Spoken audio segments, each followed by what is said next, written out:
we have Bill Rickett with us. Thank you so much, Bill, for joining me today. You are a treasurer for Fort Bend County. You have been serving them for a while.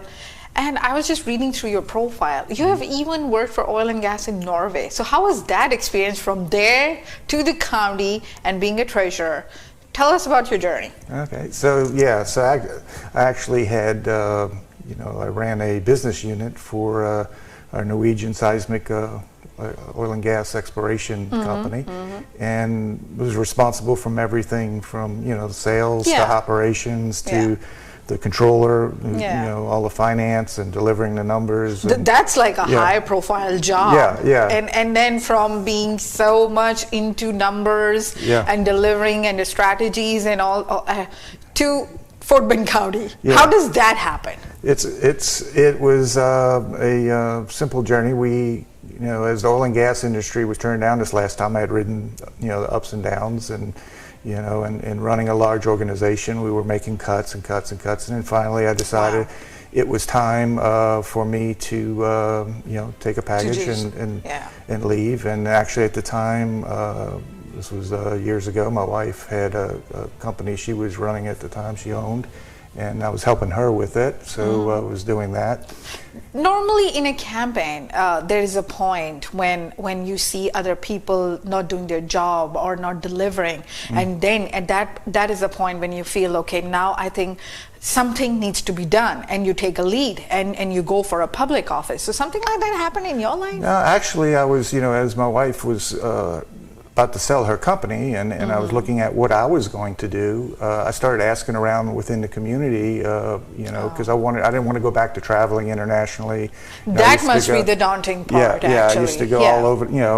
We had offices all over the world, and I used to a lot of travel. And you were getting tired of it. I was looking to do something locally, so I was talking to a lot of business owners and different people in the county, and everybody kept saying, well, with your background, Jeff Council, the current county treasurer, he's retiring. You ought to consider doing that. And I kept saying no. So you just decided like this is a good time to just... I kept saying no and no, and then it just kept coming up, and then finally one morning I woke up thinking, hey, this is meant to be.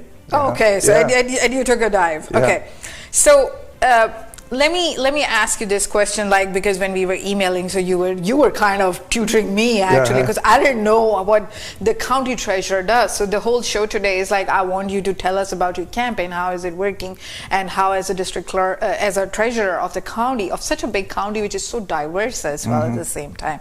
But tell us, like, how do you, like, residents of Fort Bend County are now eligible to receive, this is a technical question, to receive funds from the Texas Unclaimed Property Program. They've always been eligible. What happens is there's two sets of pools of funds in each county. Like, for example, all the checks that we write, if they never get cashed or delivered to individuals, then they come back to the county and they end up in a pool of money, and everything that's under $100 sits at the county forever. And if it's over $100 after a year, we send it off to the state to go into the big pool. Now, at the state, you have all kind of money that's maybe from insurance companies, mortgage companies, or whatever, that was never delivered to a resident, that they don't know what to do with it. They send it off to the state, and the state holds that money. So that sits there, forever, until somebody claims it. So, so what we've done in the past year is, I've been looking at this, specifically during the pandemic. And this outstanding liability we have, sitting in our hands here that we owe people money.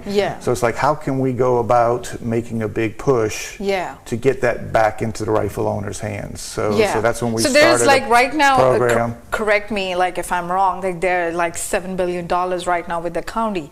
So within... Not with the county, I think the state has. With the state has. Okay, with the state.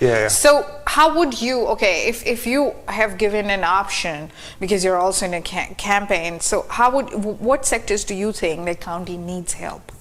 As far as with the money, like specifically when there is an inflation happening and things are situation. So the county's financial situation is, one of the things I'm concerned about is, we're going through the budgeting process Yes. for next year right now. Okay.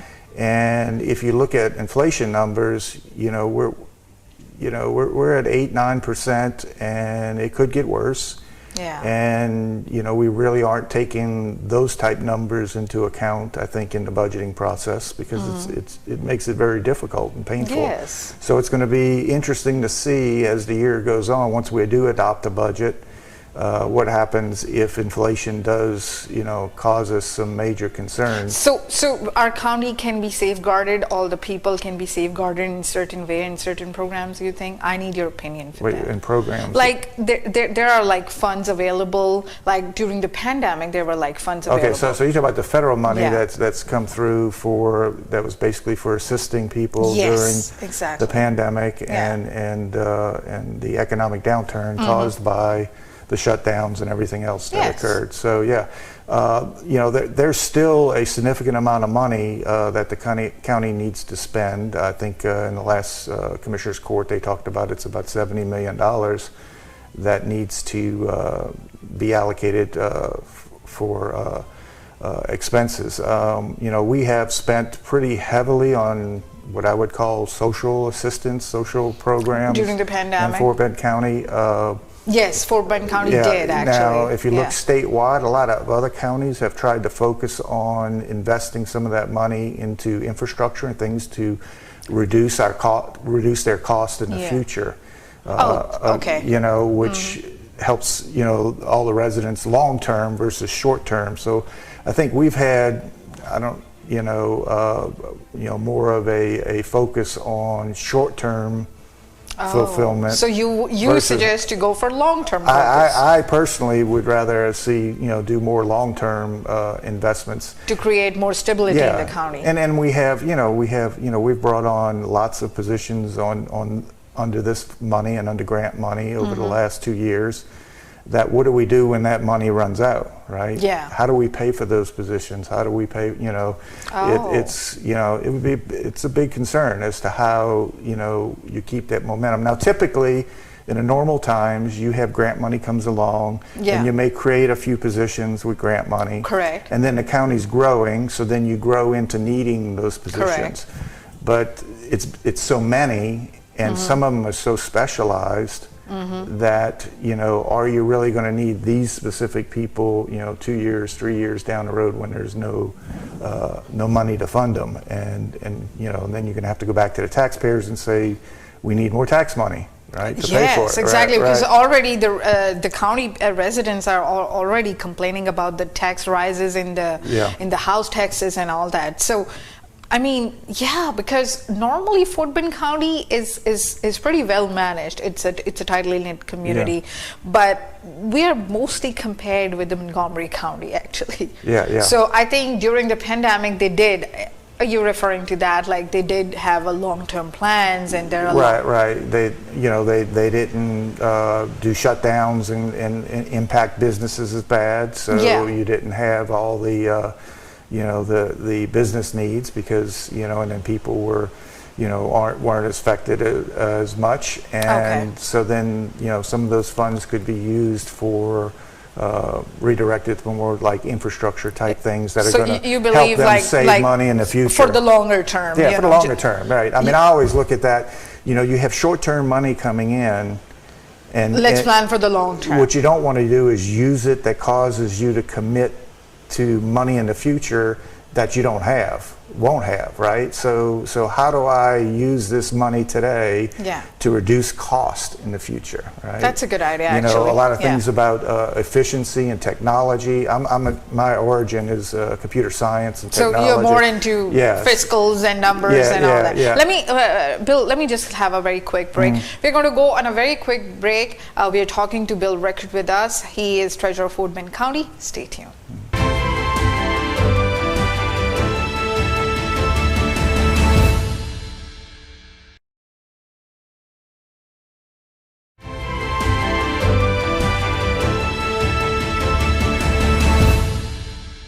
Welcome back. We are talking to Bill Rickett, Treasurer of Fort Bend County.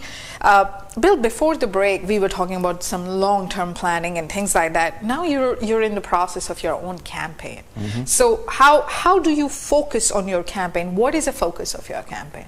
The focus is that, touching people, right? I mean, I firmly believe that, with my background, my ability to work with others, and the successes we've had in implementing some changes within the county in my first term here. Can you tell us, what are the changes you have worked on? Well, first of all, we've improvement of processes and procedures, and putting. When I first came in, I started asking about our business continuity plan, and if you work in business, that's so you can survive a hurricane or survive any kind whatever of catastrophe comes through. And working internationally, we had more significant things, civil unrest, pirates, it's wow.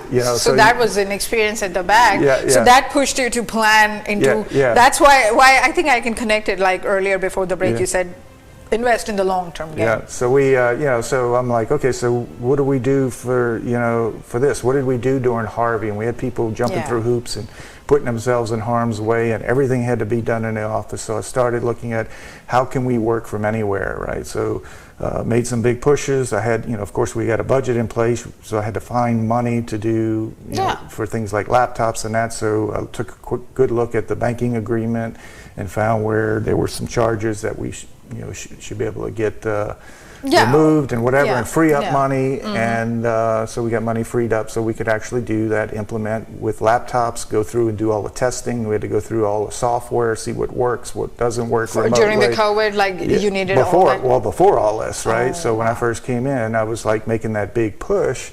And, one of the things came up in that first budgeting cycle is, we need to buy this number of filing cabinets. And I'm like, whoa, I don't buy file cabinets.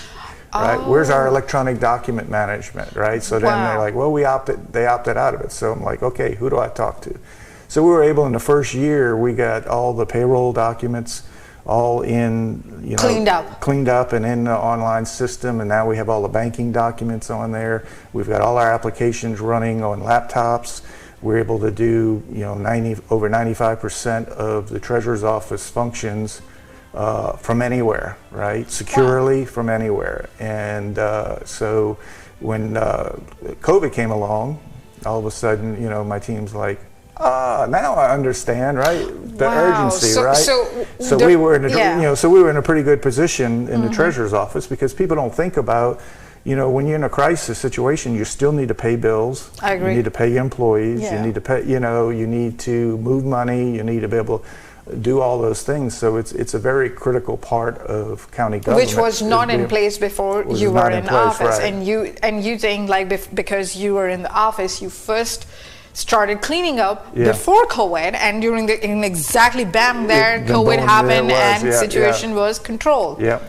So okay, for your campaign, I'm sure, because when you run for campaigns, there are a lot of public push and pull. So what are your plans if you reach the office, if you manage to keep the office once again? So once we get back in place and moving forward from November, one of the things we need to look at is, especially since all this money available to the public through the pandemic, and we're actually writing checks to the public, because before, you're writing to a limited, like a business, you write to a limited subset, you're writing to your vendors, you're writing to, employees and whatever. Now all of a sudden we're writing checks to the public, and then fraud attempts started to skyrocket. Oh my God, right? the fraud attempts. So the fraud attempt is so bad right now.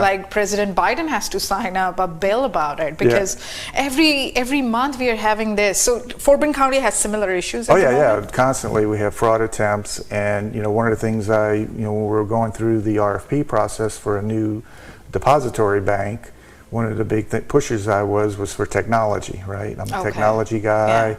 I was familiar with a lot of stuff that could be done in banking. So, that was the big emphasis in the RFP process is bringing more modern banking technology to the table. And one of those things is,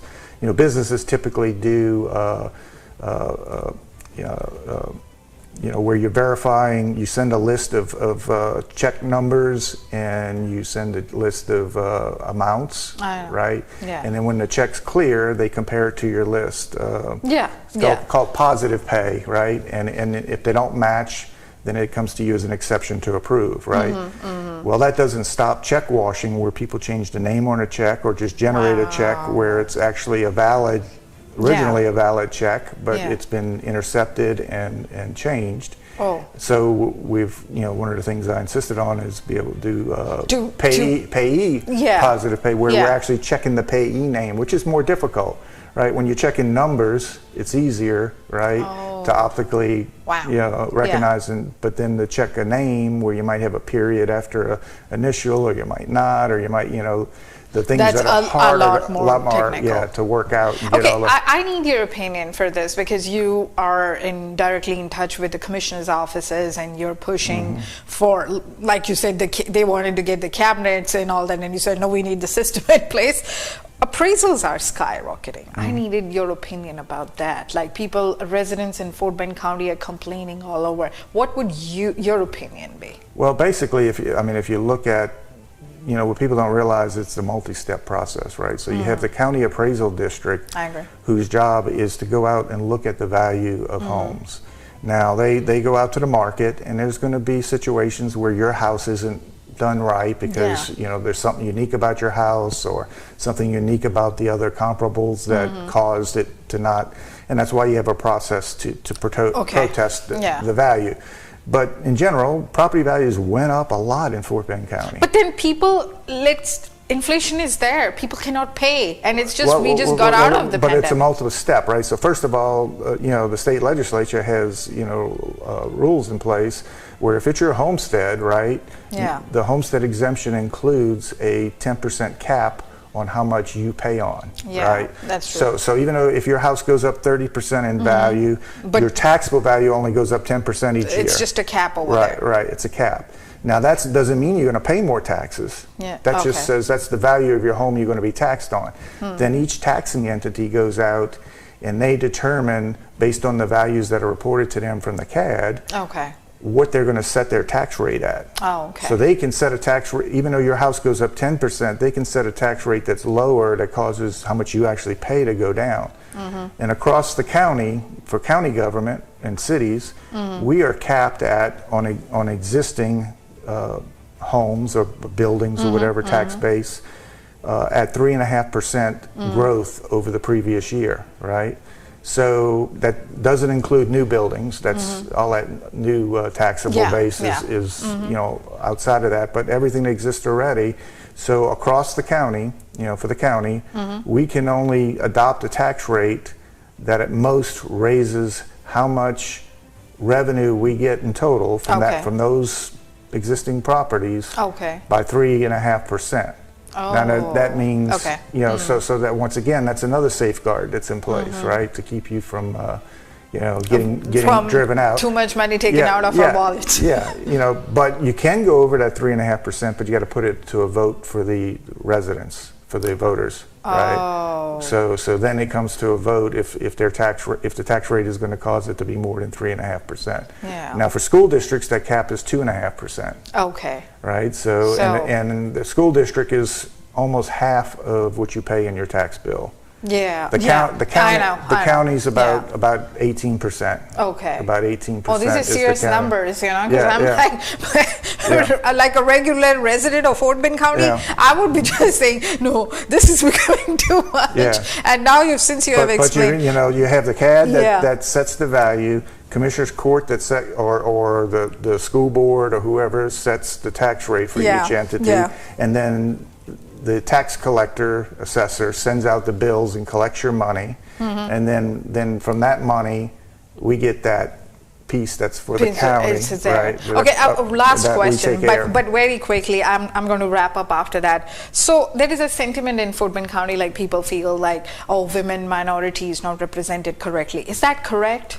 I would not say that's correct at all. I mean, women, minority. I mean, if you look at my office, when I go to the county, there's 11 women and me. You know? Okay. So I would not say, and I would say throughout county government, I would say women are well represented. I would say as in anything, there's always, when you have a changing community, there's going to be a lag in, you know, because people have to retire, people have to whatever before, you know, more people come in, and then over time you see a transition. So you think this is just an allegation? There is no reality to it? No, I don't think. I think Fort Bend County is probably, you know, one of the most open, the county itself, and I would say the residents in general, in whether you're a business or whether you're whatever. You know, like I said, I worked in the oil industry, and I worked with, you know, people from all over, from Asia to South America to Europe to whatever, and you know, living here is like living where I worked, right? You know, and you know, having people work for me, you know, in, you know, from very diverse cultures, and having to and looking at some of the challenges in those other places, and you know, and I'll go here for a minute. You know, I mean, we're always accused here in the U.S. of racism and all this. You know, I've seen some of the more blatant, you know, prejudice and mistreatment of individuals by other individuals in other places in the world. In the world, not in Fort Bend County. Not in Fort Bend County, right? I mean, I think we have, now you're always going to have some of the bad people. You're always going to have people with a bias or whatever, but I think, you know, you can't judge these, you know, the community by a few exceptions here and there that occur. You have to look at the bigger picture as a whole, and how we all work together. I've been going around, you know, all these back to school campaigns of helping out those in need, and it's just so wonderful to see our community coming together. Specifically after the pandemic, all the different charities and nonprofits all working together. In creating something, helping, you know, everybody. And I can say, you know, having worked in Europe and, you know, spent a lot of time in Europe where government has taken over many of those functions. But people don't stay involved. But people don't stay involved, and it's not personal, and I don't think there's as much results than here, where you have individuals making decisions about how they're going to spend their time and how they're going to spend their money, and taking that personal responsibility to help those around them. Thank you so much, Bill, for giving us time and giving us all the opinions, and thank you once again. Thank you so much. Election campaigns matter in a variety of important